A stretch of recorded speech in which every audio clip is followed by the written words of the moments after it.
الحب للہ والبغض للہ، کسی کے ساتھ محبت کرو اللہ اور اس کے رسول کے لیے، کسی کے ساتھ دشمنی کرو اللہ اور اس کے رسول کے لیے۔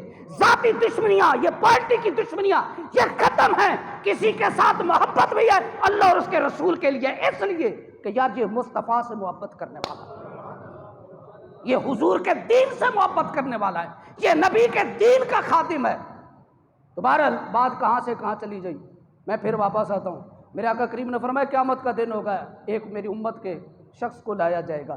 بات چلی سی کہ لا الہ الا اللہ کی پاور کتنی ہے، بات میری یہاں سے چلی تھی، کہاں سے کہ پھر بات کی طرح واپس آؤں۔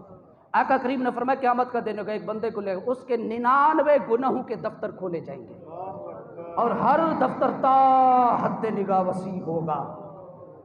رب اپنے بندے سے پوچھے گا میرے بندے یہ بتا ان تمام گناہوں میں کہیں پر کوئی ایسا گناہ ہے جو تو نے نہ کیا وہ لکھا کیا ہو؟ وہ کہے گا بندہ مولا نہیں، یہ جتنے بھی لکھے ہیں تیرے فرشتوں نے ٹھیک لکھے ہیں۔ شرم سے سر کو جھکا لے گا، شرم سے ڈوب جائے گا۔ اس لیے میرے آقا نے فرمایا میری امتیوں کل شرمندہ ہونے سے پہلے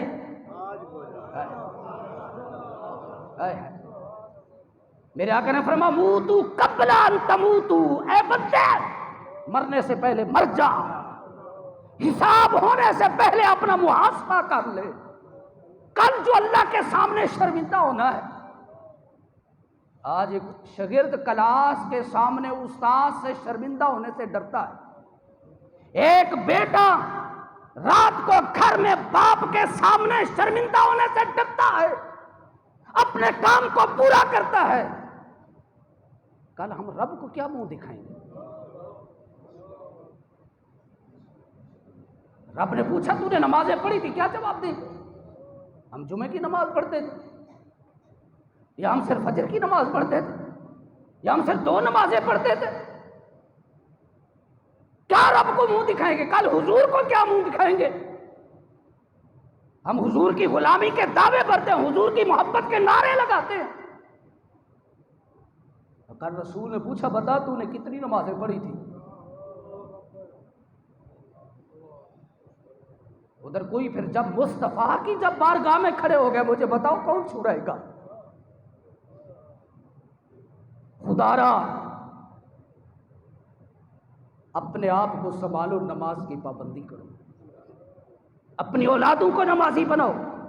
تو میرے آقا کریم صلی اللہ علیہ وسلم نے فرمایا وہ بندہ شرم سے سر جھکا لے گا، میرا رب فرمائے گا میرے بندے تیری ایک نیکی میرے پاس ہے، میرے بندے تیری ایک نیکی میرے پاس ہے۔ وہ بندہ کہے گا مالک اتنے بڑے گناہ اور ایک نیکی؟ میرے آقا کریم نے فرمایا رب فرشتوں کو ایک پرچی دے گا، ایک پرچی دے گا، کہے گا اس کی نیکیوں پڑھنے میں رکھو۔ جب ایک پرچی ادھر رکھی جائے گی تو رب نیکیوں والا پڑھنا بھاری فرما دے گا۔ وہ بندہ کہے گا مولا یہ کون سی نیکی ہے؟